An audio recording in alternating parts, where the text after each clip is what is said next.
4 of the year 2026. Good afternoon. Welcome to Weekend Central. This bulletin is coming to you live from the news app here at Adesawe Kpandai. We're live on Facebook as TV3 Ghana and on DSTV is channel 279. My name is George Quinny. The headlines.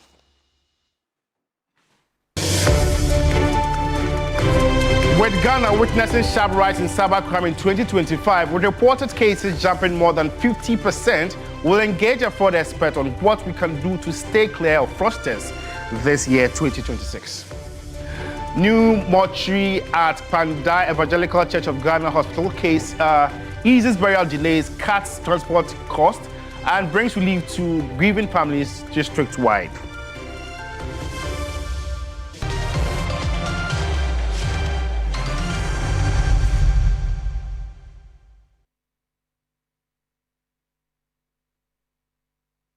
Well, we have details of these stories and many more coming up in the next 60 minutes if you spend your time with me. Remember, you can get interactive with us. We are live on Facebook as TV3 Ghana. Let's begin from here. Ghana saw a sharp rise in cybercrime in 2025, with reported cases jumping more than 50% compared to the previous year. The cost to individuals and businesses was in the millions of cedis in losses. Online fraud, cyberbullying, and blackmail remain the most common threats as Ghanaians increasingly transact and interact digitally. The Cybersecurity Authority and Ghana Police Service stepped up efforts to combat the incident, from enhanced digital forensic units to public awareness campaigns. Experts say stronger cybersecurity practices, better education, and collaboration between government, private sector, and communities are crucial to protecting Ghanaians in 2026 and beyond. Well, Richard Kumado is a fraud and security consultant. He joins me via Zoom for more discussions on this. Mr. Kumado, what are the most common fraud and security threats Ghanaians should be watching out for the year 2026? Considering where we left off last year, and from your introduction before you put me on, it means that many more people are getting onto online businesses and onto critical online platforms.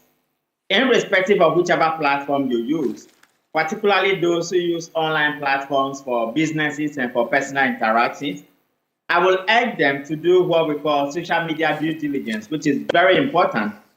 Then they must also live a hygienic social media lifestyle so that they will escape the threat from cyber criminals who might want to do profiling on them. But then again, if you are a small business or you are a commercial business and you will need help with the cybersecurity tools in the form of preventiveness, then you will need to speak to the Cybersecurity Authority and they will provide guidance in that regard. And for those of us or for many of our people whose vulnerabilities may be exploited, it is just proper you speak to the Cybersecurity Department at the Ghana Police Headquarters. And working together with the police service and the Cybersecurity Authority to all the professionals within the space, I believe 2026, we can do much better than what we saw in 2025. Richard, I'm yet to meet anyone who doesn't have an experience about mobile money fraud, and it seems that it now happens through mobile money and social media. What simple steps can ordinary Ghanaians take to protect themselves? People you meet online are not your friends. MTN, for that matter, will never call you and be asking you for your pins. So it means that public education and awareness creation should be something we should carry out throughout the whole year. Each year in October is a cybersecurity month that all of us go out and provide cybersecurity education and create awareness on various platforms across the country. But it seems to me that to the extent that most of our people are coming online, and today most people live virtually their life online, education should be from January to December. But predominantly, people you meet online are not your friends. A stranger is not your friend. And that is why due diligence is key. And that is why hygienic social media lifestyle is key. And that is why when you lack clarity, you might want to seek professional help from the professionals or from the Cybersecurity Authority.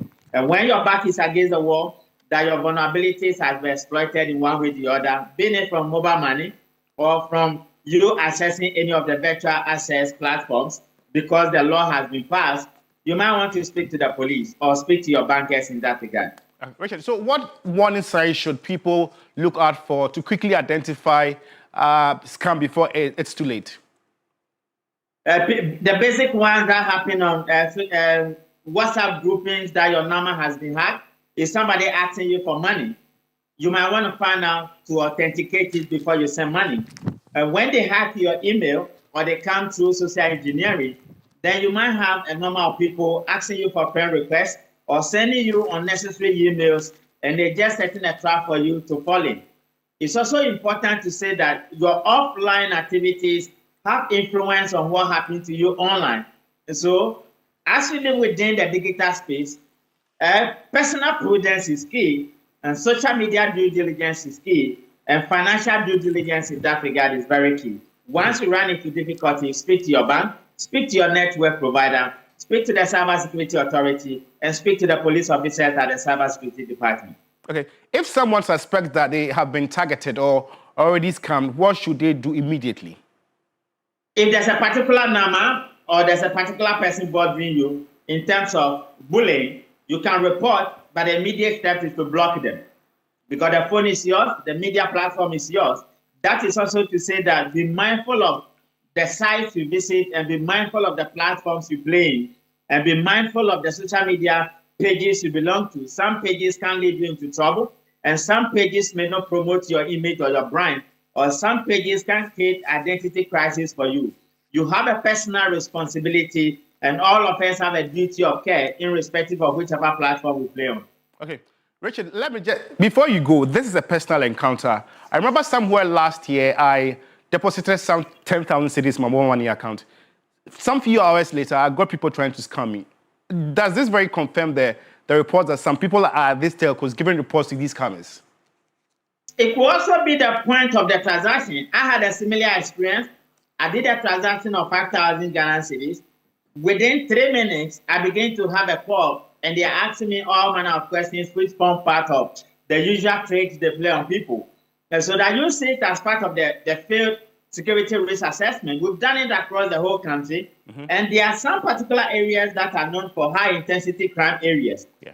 And we tell the banks and we tell personal individuals and we tell businesses to be mindful when you stay in a high intensity crime area. Okay. Because individuals might not know these areas, be mindful of the portal you are using and be mindful of the area you are using and be mindful of the vendor you are transferring the money or sending money to somebody. Okay. There was another example where they asked that I have won a prize and the prize I won was gold. And before I can access the prize, I need to pay 4,000 euros. And so I asked the guy to follow up, and he came through telephone call, and I asked him to go and check my background and read my profile on social media.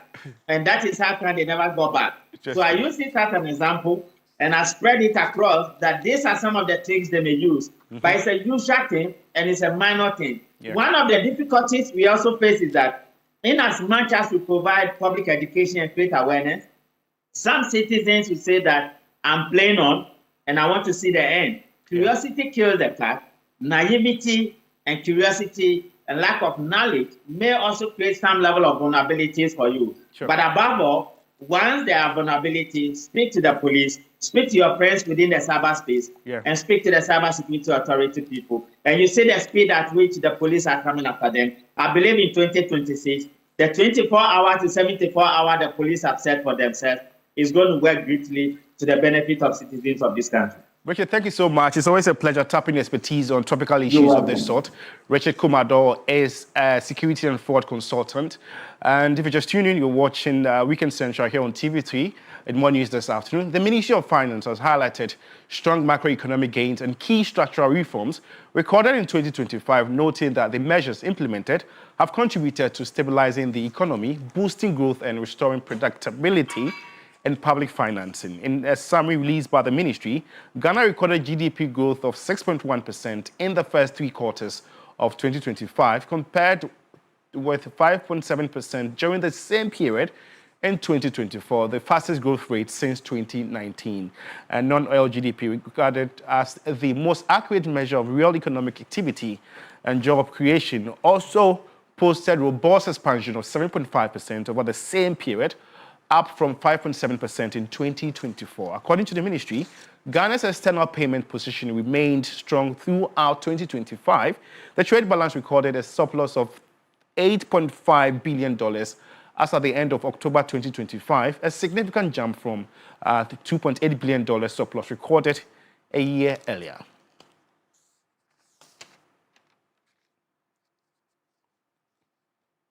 Away from issues relating to finance, a NEMOS task force deployed in the eastern region on Saturday, 3 December 2025, arrested 2 Chinese nationals, Li Yongjin and Nu Qinghao, at Pankase in the Brim North District for engaging in illegal mining activities. And the illegal operations by the 2 foreign galamseyers reportedly caused severe destruction of forest and cocoa farmlands while polluting local streams, including the Brim River. The task force immobilized 2 excavators used by the suspects by removing their monitors and control boards, rendering the machines inoperative due to the immediate unavailability of low-bed services. Several other illegal mining equipment and makeshift structures facilitating the operations were destroyed or burnt on site. The team, in addition, seized a Toyota Tundra pickup, registration number AS812020, used by the suspects at the site. Authorities have emphasized that operations like this have serious environmental consequences, and the task force remains committed to combating illegal mining activities across the region.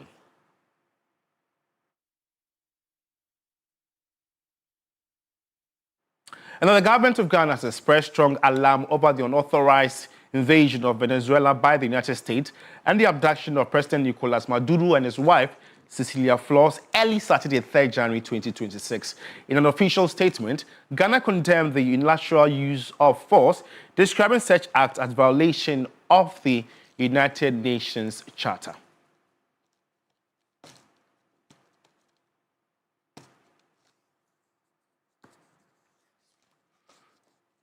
The government emphasized that assaults on international law and attempts of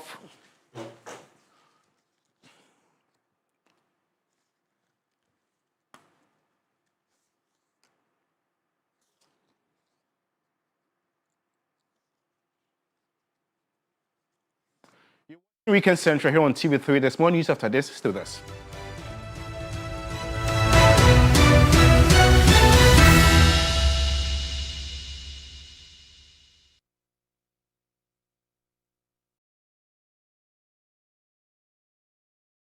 One thing I hate in my life is heat, or to sweat whilst I am asleep. That is why I don't joke with my air conditioners. Not just any air conditioner, but Franco air conditioners. It's good for the Ghanaian weather, and they are filled with R410 gas, which is very friendly to human beings, which is not harmful to human health. We have 1.5, 2.0, and 2.5 horsepower. So what are you waiting for? Walk into any Franco branch now and grab for yourself quality, affordable, and energy efficient air conditioner from Franco. Visit www.francotrading.com or call any of the numbers on your screen for enquiries or wholesale. Franco air conditioners, they are reliable, tried and tested by all. Franco, home of quality and affordable air conditioners. This Sunday on Hot Issues. The reason why the currency depreciated, it plummeted and collapsed under the MPP, was that there was a shortage in supply. They simply didn't have enough dollars to supply the market. What explanation would you give to a section of the public who would say that, well, the indicators are good, but I don't feel it? Those who argue that way appear not to understand what they are talking about. Over the past year, there are those who say that oral has failed. What's your Again, it's reaction one of to those that? things that people say without any basis. Is it Sure. the NDC going after Jean Mensa with As that far as I petition? know, the NDC has not brought a petition against Jim Mensah.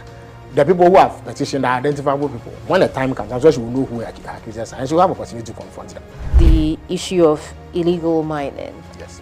Has this government achieved much? A lot of things are happening, even though I'll be the first to concede that we have not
You're still watching Weekend Central here on TV3 with me, George Quinn. In more news this afternoon, the government of Ghana has expressed strong alarm over the unauthorized invasion of Venezuela by the United States and the abduction of President Nicolas Maduro and his wife, Cecilia Flores, early Saturday, 3rd January 2026.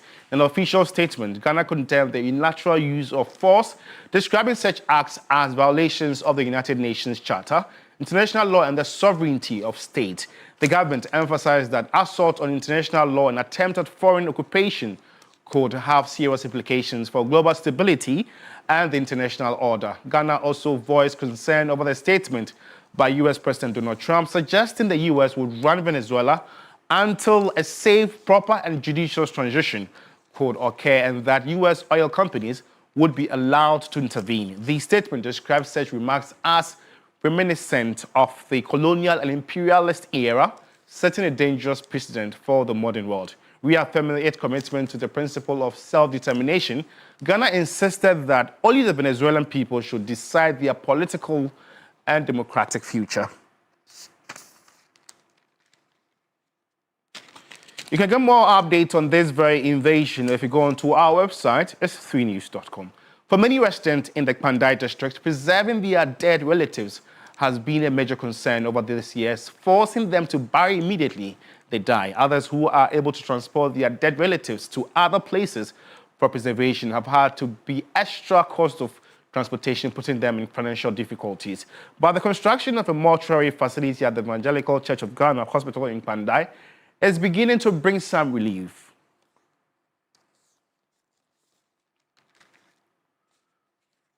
My colleague Christopher Marco has been engaging residents in Kpandai on the challenges the people of Kpandai go through preserving their dead relatives. Christopher, good afternoon. Thanks for joining us. Tell us how the people within the Kpandai district are able to preserve the bodies of their dead relatives.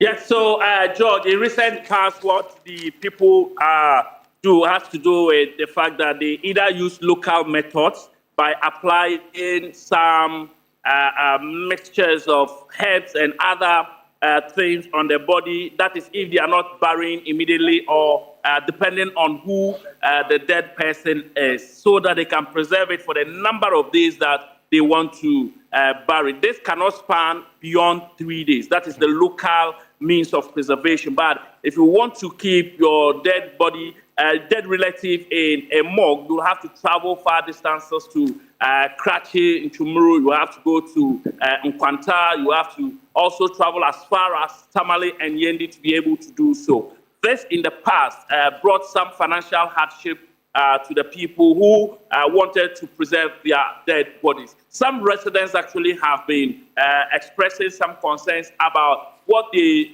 went through in the past trying to preserve their dead bodies. Let's take a listen to them. 2021. In fact, my mom was with me. She stayed with me for a year, and after that, she passed on. And it happened around 10 p.m. on the 12th of March. And in fact, it was a situation that nobody will ever wish to be there, because I had to look for the local people who could help preserve the body. No, I'll 10 here, nobody, 10 here, nobody. So finally, what I thought was, okay, I have to transport the body from Kpandai to a nearby mall.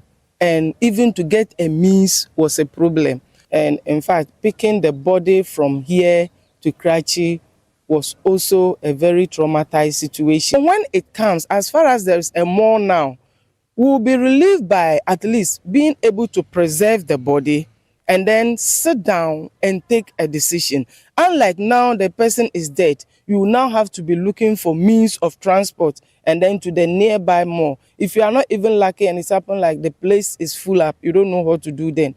So now that we have a mortuary closer, in fact, I personally fear, but for that experience, I've come to realize that it's a necessity. We need it at least to be able to preserve our dear ones when God decides to call them.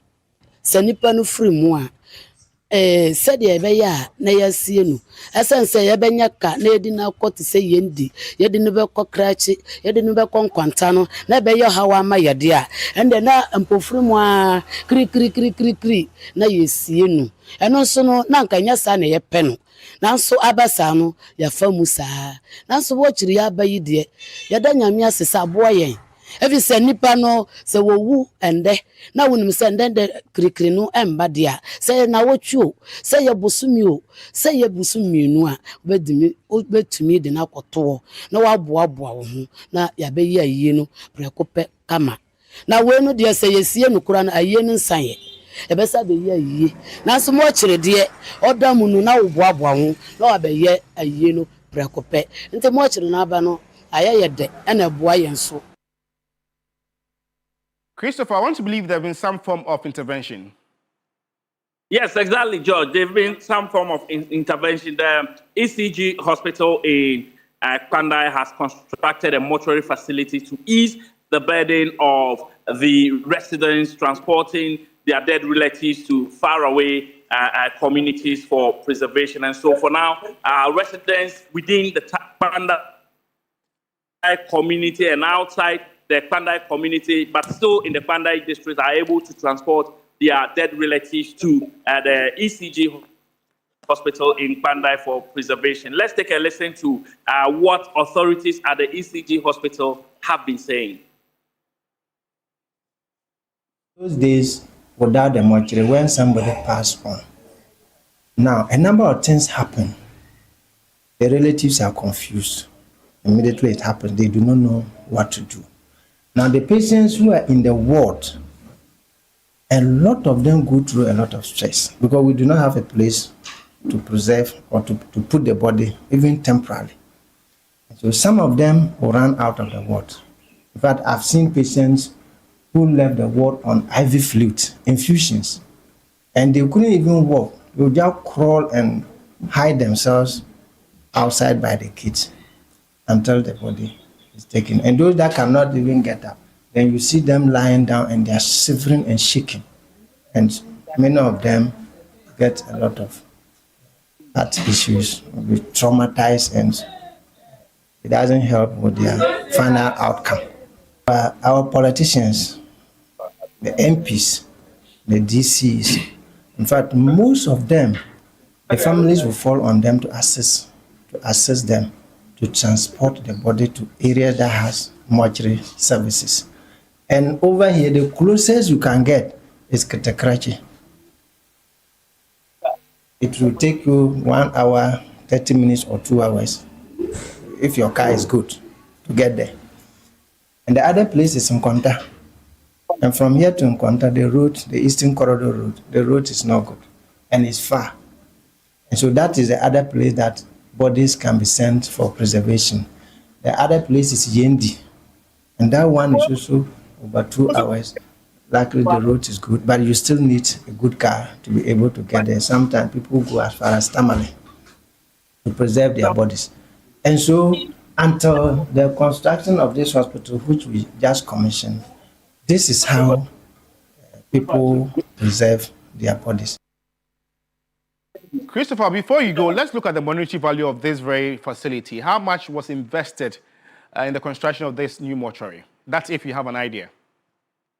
Yes, the medical superintendent of the hospital actually mentioned that the project have to take a loan facility to be able to put up the project. So it spanned for a very long time before they are able to complete the project. But they are happy that it is going to ease the burden of the people. He actually mentioned an amount that I cannot recollect right now, but a lot went into the construction of this particular facility. Thank you so much, Christopher. And Christopher Marco is our correspondent. And the burial burden of citizens of Kpandai have been eased following the construction of a new mortuary. We'll follow up on this very development and update you in the subsequent bulletins. And now the over 200,000 delegates of the main opposition New Patriotic Party will in a little over 3 weeks decide who heads the party into the 2028 polls. Ahead of that, Vice President of Imani Africa and lawyer Kofi Bento believes Dr. Bahamia, who has been loyal to the MPP for almost 2 decades, stands tall among the 5 candidates. There's more in the following report. In a little over 3 weeks, the New Patriotic Party (NPP) presidential primaries will decide who leads the party into the 2028 general election. The January 31 primaries will be contested by former MP of Asin Central, Ken Ohene-Agyapong, and former Agric Minister and Member of Parliament for Abetifi, Dr. Brian Achampong. The race will also feature former Vice President and 2024 presidential candidate Dr. Mahmoud Bawumia, former Education Minister and MP for Bosomtwe, Dr. Yao Osei Edichum, and former General Secretary Kpandai Agyapong. Ahead of that, the Executive Director of Global Info Analytics, Musa Dankwa, has been explaining findings from his latest survey, which still puts former Vice President Dr. Mahmoud Bawumia ahead. 55.8 said they would have preferred Bawumia to lead, and 28.2 said Kennedy Ohene-Agyapong. 6.2 Dr. Brian Achampong, 5.5 Dr. Yao Osei Edichum, and 4.3 Engineer Kpandai Agyapong. This is the public decision, not delegate decision. Speaking on the key point, CEO of the National Petroleum Authority (NPA), Godwin Eduji Tamaklu, says the decision to hold the New Patriotic Party (NPP) presidential primaries before electing new national executives was a ploy to favor the former Vice President, Dr. Mahmoud Bawumia. He added that this move effectively gave an advantage to Dr. Bawumia in the race. President Akufo-Addo is a very crafty, smart politician and had built the infrastructure for Bawumia in 2023. So the very moment his other opponents decided that let's allow him to be elected flag bearer before we even do branch, constituency, regional, national elections, that was the day they surrounded the election. For Vice President of Imani Africa and private legal practitioner Kofi Bento, the former Vice President Dr. Mahmoud Bawumia is ahead of all the contenders in the NPP flag bearership race. Kofi Bento added that Dr. Bawumia has built his career and public trust over the last 20 years. Who doubts in their right analysis that Dr. Bawumia is head and shoulders above all of them? You need to appreciate that in perspective. That a man stays in the front for about 20 years, manages to be who he has been for 20 years, okay? Manages to be part of the government which was just voted out, okay? And still is the most popular. It should tell you something about the quality of that man. Former Member of Parliament for Asante Achem North, Andy Kwame Apiakubi, believes Dr. Brian Achampong could cause an upset in the NPP primaries. I see depreciation in the figures of the other two. The two, Dr. Mahmoud Bawumia and yes, Kennedy Agyapong. From one polling that I'm privy to, and all heading towards Dr. Brian Achampong. We've done some profiling, giving us very comfortable figures. Suggestive of Dr. Brian Achampong winning as a surprise candidate. Very sure that the next results coming from Musa will capture the trend, the new trend. As the countdown to January 31 continues, and with the various campaigns winding down, all eyes remain on the NPP presidential primaries, the first by one of the two major political parties ahead of the 2028 general elections. Will it be one round victory, or will delegates force the race into a second round? The delegates who vote on January 31 will ultimately decide. For more updates on this presidential primaries, the right place to be is TV3. We're going for our very first commercial break. We're back with more news. Stay with us.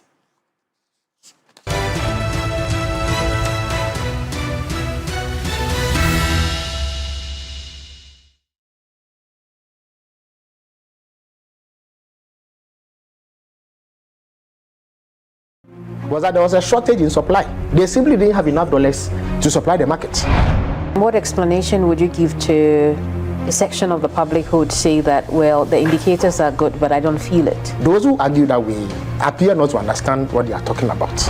Over the past year, there are those who say that oral has failed. What's your reaction it's one of to those that? things that people say without any basis. Is the NDC going after Jean Mensah? As far as I know, the NDC has not brought a petition against Jean Mensah. the people who have petitioned are identifiable people. When the time comes, I'm sure we will know who are accusers, and so we have an opportunity to confront them. The issue of illegal mining. Yes. Has this government achieved much? A lot of things are happening, even though I'll be the first to concede that we have not achieved fully the objective of eradicating galamsey, but the pace at which we are going and the way that NIMOS is working on a daily basis, they disrupt the activities of people engaging in illegal mining. So we expect that within reasonable time we will overcome this canker. Hot Issues shows on Sundays at 1 p.m. on TV3. TV3.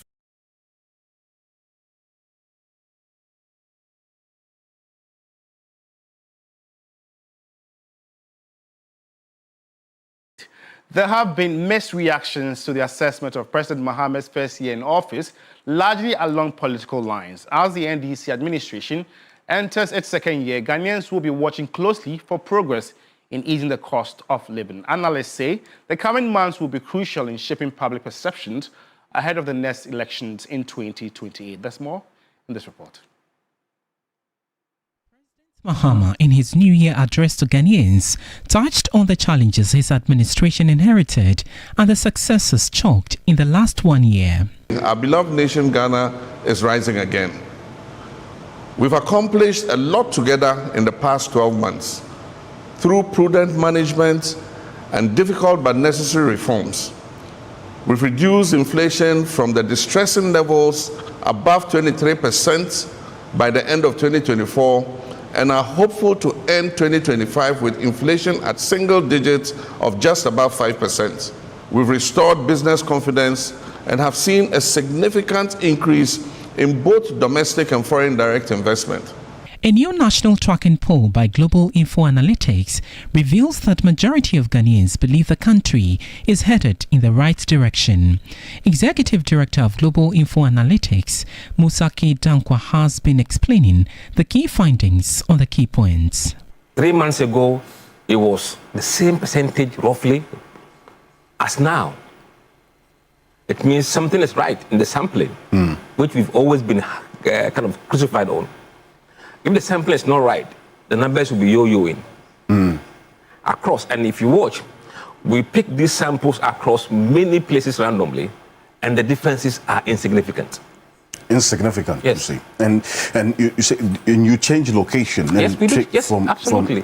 So absolutely. This set of sample size was different from what you polled in December. In fact, this is much broader sample size. I see. But the results, the same. You had more people. More people in the December than we had in October. Executive Director of the National Petroleum Authority, NPA, Godwin Eduji Tameklo, has said President John Dramani Mahama is providing good governance, which has been felt by Ghanaians. Speaking on the key points, Eduji Tameklo further pointed out that there was no doubt the Mahama administration inherited a difficult economy last year. In fact, MPP members are today enjoying the change. And so, deliberately, you can see the benefits. If you go to the pumps today, petrol diesel is selling between 12 and 11. What it tells, even with the 1 Ghana cedi levy, what it tells you is that significantly, there's a cedi savings of almost 3 cedis. Vice President of Imani Africa and private legal practitioner Kofi Bentel, in assessing President Mahama's first year in office, says the real challenge will be what happens in the next 3 years. When you see good things, commend them. Yes. And whatever we did to get these things, let's continue to do those things. The task or the challenge is what happens in the next 3 years. I hear them talk about $5 billion worth of infrastructure. If they are able to invest $5 billion in infrastructure without borrowing. I'm coming there. If they're able to do that without borrowing and complete what they want to do, I will stand here, commend them, and clap for them. For the former Member of Parliament for Asante Achim North, Andy Kwame Apiakubi, when things work well, every Ghanaian benefits. When you see a good thing, support it. I will not challenge if the figures are right, but let me see sustainability in it. And if I have any contribution to put to make it work better for all of us, why not? Me, I'm not particularly interested in who is doing it. I'm particularly interested in who are enjoying it. And if all of us are enjoying from whoever, I think it will be better. As the Mahama administration moves into its second year, Ghanaians and stakeholders will be watching closely to see how the government builds on its early successes. Will the second year bring relief from the cost of living crisis as inflation drops? And what further policy measures will the government take to address ongoing economic and social challenges? The public will be watching the government's performance in 2026. In more news this afternoon, the Vice President has called on students to shun dishonesty and commit themselves to diligent learning. Speaking at this year's Pensa Ghana conference, the Vice President admonished the youth to see themselves as the next leaders of the country and urged them to be positively ambitious. Take a listen. The atmosphere was electric at the 2026 Pensa Ghana Gospel and Power Conference as the Vice President, Professor Nana Jane Opoku-Agyeman, entered the auditorium. Drawing together thousands of young believers from across the nation, the conference was marked by songs of praise and worship. The gathering reflected both the diversity and unity of purpose within the Church of Pentecost, a church steadily mobilizing its youth for kingdom impact. Addressing the congregation, the Vice President charged the participants to see themselves as agents of positive change in society. Every hour spent learning a difficult concept, every assignment revised carefully, and every effort made, even when dishonesty seems easier, are investments in your credibility. Academic dishonesty is not a minor mistake. It is an early warning sign. When shortcuts become normal in a classroom, they do not vanish in professional life. Nations that stumble, they do not stumble because their citizens lack intelligence. They stumble when standards decline. She further encouraged young women not to allow challenges in their various workplaces to hinder their progress, emphasizing that habits and choices have lasting consequences. You may enter rooms where expectations are uneven and standards are applied unevenly. Do not let that unfairness paralyze you. Leadership does not require you to trade your beliefs for acceptance or excellence for conformity. Ghana requires your full intellect, your judgment, your resolve. Scripture reminds us to be diligent workers who handle truth with integrity and confidence. The conference ended with a renewed call for discipline, integrity, and faith-driven leadership among the youth as they prepare to shape the future of the nation.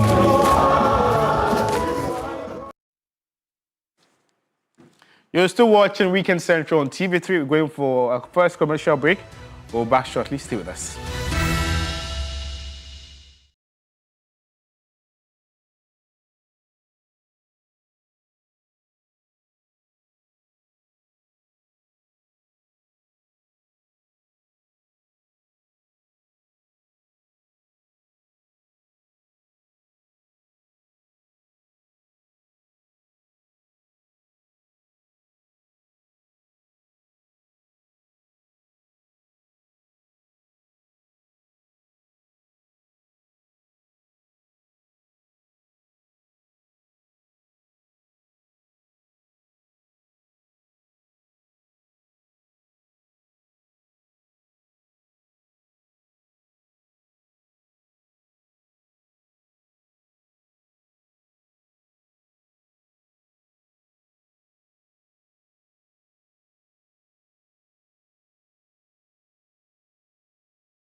In Regional Hub this afternoon, a new 3-unit classroom block has been handed over to the Penakro Nyamebetre MA Business School in the Sefirioso municipality of the Western North region.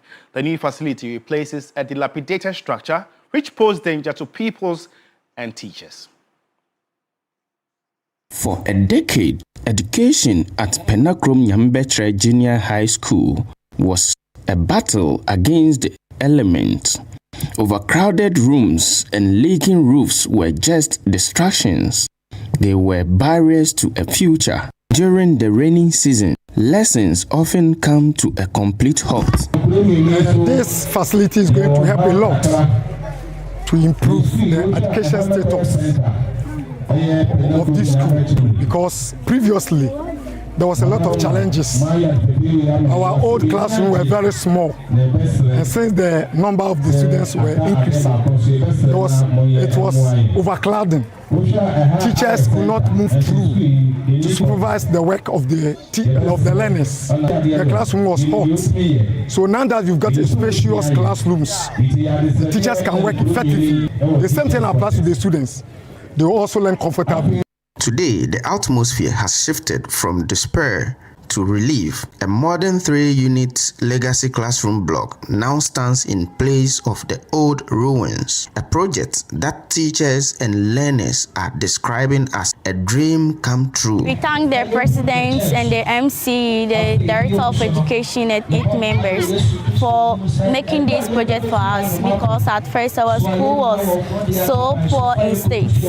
So we thank them for making this project for us. We thank them for hearing our cry. Thank you. We are happy for this project. Thank you. The municipal chief executive, Dominic Jesse, urged the school authorities to keep a good maintenance culture so the building can serve its purpose. The project we built all right. Looking at what we have in our background here, it's beautiful. But with time, we realized that it wouldn't be in the same state as it finds itself to be. What we call on managers of the schools, and for that matter, the owners of the communities, is that they take good and proper care of the facilities that we are constructing for them. And also maintenance culture, which has been a bigger problem. We entreat them that they would be up and doing and maintain wherever they have any defect, in order that the school or the facility will continue to be in a shape that would actually help the teaching and learning process. For the pupil, the new desks and solid walls represent a fair chance at a successful education. For TV3 News, Matthew Ahiave, Sefirioso, Western North Region. What do you make of the educational challenges of Penakro Nyamebetre? We're active on Facebook. Engage us. Hopefully read your comments and share them to the rest of the world. And now, the Minister of Local Government, Chieftaincy and Religious Affairs, Ahmed Ibrahim, has tasked local assemblies to rigorously enforce sanitation bylaws. This move is part of a broader effort to enhance cleanliness and hygiene in our communities. Sunyani, once a cleaner city in Ghana, is now plagued by garbage and waste, leading to an unsightly and unsanitary environment for residents. Local authorities are frustrated and are calling for immediate action to restore cleanliness. During a cleanup exercise to commemorate the National Sanitation Day, Minister for Local Government, Chieftaincy and Religious Affairs, Ahmed Ibrahim, empowered assemblies to enforce sanitation bylaws to improve the situation. Everybody must be responsible for your frontage. Everybody must be responsible for your household. Everybody must make sure that your house is clean. Sanitation guards are going to be recruited by the municipality. Environmental officers will be going out, and there will be a sanitation court. If it happens that those laws are breached, then the perpetrators will be booked and face the consequences of the law. So it is not just going to be something superficial. Some cabinet directives, presidential directives, which are going to be backed by the minister and be implemented by the municipalities, including the local sanitation laws. And those directives are going to be domesticated. In conjunction with this initiative, the paramount chief of the Sunyani traditional area, Odefo Ojamansan Buahinkoko II, has unveiled a new plan to conduct bi-city cleaning every 2 weeks, aiming to engage residents and promote a cleaner environment. Government is doing its part to ensure cleanliness in the city, and we, as the custodians of the land, will also do ours. We will not do it monthly again, but rather every 2 weeks. So littering indiscriminately is seized from today, otherwise you will be dealt with. The Sunyani Municipal Chief Executive, Vincent Ntweje, has reiterated his dedication to ensuring that the Assembly's bylaws are strictly enforced to achieve the sanitary goals set forth. I'm very happy that we have the backing of our sector ministry, that is local government and sanitation ministry. I have the backing of the MP, my regional minister, and all other stakeholders. So I want to use this platform to urge that where or when a citizen is being confronted with any of our rules and you are being subjected to the sanctions, please, you should go through it to ensure that Sunyani once again becomes the cleanest city. We can't sit aloof to just see the place just being messy like that. As these initiatives are rolled out, local assemblies are tasked with a crucial role of monitoring compliance and fostering community participation. Claude Kumi Ebisa, TV3 News, Sunyani. Away from issues relating to National Sanitation Day, residents of Babili in the Laura municipality of the Upper West region are calling for the immediate use of an abandoned fire station that has been left to crumple in the bush. Correspondent Ibrahim Wangara reports that the site has become a gathering spot for miscreants. The fire station, which was completed 5 years ago, has been overtaken by weeds. Several attempts by residents, including the former assembly member and regent of Babili, to make the facility operational have proved futile. The community, while carrying out its routine clearing of weeds around the abandoned fire station, lamented that authorities continue to neglect its safety and security needs. And they completed the structure in 2020. Unfortunately, after the construction of the building, it was left there unattended to. So we, the community, especially the youth, made follow-ups several times to the assembly and to the MP, yet we are not seeing any headway. So it is actually a worry. It's a fire-prone area, I'm telling you. Severally, about 3 occasions, the market got burned. The last one, the whole market got burned completely. So it has been a worry. And all these things, there are reports to that. We have written reports to the assembly, yet we don't know what they are doing. As a former assemblyman, during my time, went to assembly and then they added that if we can use whatever revenue that we mobilize around the area council to buy some furniture and bedding for at least about 4 or so fire officers who can come and then stay there and then help. So we did that. We procured some beds and mattresses, and then we have stocked the place. Yet when we approached them for the authorization of the place, they said that they needed an additional bungalow for the chief fire officer who will be resident at the place. And then the community doesn't have the capacity to put up such structures. The head of the Municipal Security Council, who also serves as the Municipal Chief Executive for Laura, Soyala Cecilia Nuratu, assured the community of her office support. The fire post that has been abandoned, when I peeped there, I realized light was its problem. Then the youth also added that they needed water there for its operation and some renovation. We will try to work out, taking the guidelines from the legacy projects, then we'll repackage it and see what needs to be done.